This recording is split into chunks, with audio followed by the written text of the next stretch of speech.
Hello guys, കഴിഞ്ഞ November 15-നായിരുന്നു അഭിയേട്ടൻ്റെ birthday. അങ്ങനെ പെട്ടെന്നുണ്ടായ തീരുമാനം കേട്ടോ, നമ്മൾ ഗുരുവായൂർ പോവാണ്. കാലത്ത് 5 മണിക്ക് തന്നെ നമ്മൾ വീട്ടിൽ നിന്ന് ഇറങ്ങി. ഒരു 6 മണി തൊട്ട് നമ്മൾ അമ്പലത്തിലെത്തി.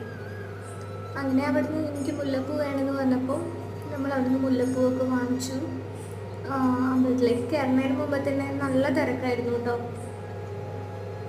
വൃശ്ചിക മാസത്തിൻ്റെ തലേ ദിവസം ആയതുകൊണ്ട് തന്നെ നല്ല അയ്യപ്പ ഭക്തന്മാരായിട്ട് സ്വാമികളെല്ലാവരും ഒരുപാട് പേരുണ്ടായിരുന്നു. നല്ല തിരക്കായിരുന്നു. പതിവിലും തിരക്ക് കൂടുതലാണെന്ന് അവിടെ നിന്ന് ഇങ്ങനെ അനൗൺസ്മെൻ്റ് ഒക്കെ ചെയ്തിട്ടുണ്ടായിരുന്നു.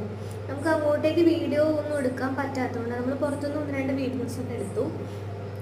അങ്ങനെ നമ്മൾ തൊഴുത് ഇറങ്ങി. അപ്പോൾ പറഞ്ഞാൽ നമുക്ക് കൊടുങ്ങല്ലൂർ കൂടി പോയിട്ട് വന്നാലോ. അങ്ങനെ കൊടുങ്ങല്ലൂർ പോയിട്ടുള്ള വീഡിയോ പാർട്ട് 2 ആയിട്ട് ഇടുന്നതാണ് കേട്ടോ. അപ്പോൾ ഈ വീഡിയോ ഇത്രയേ ഉള്ളൂ. Bye bye.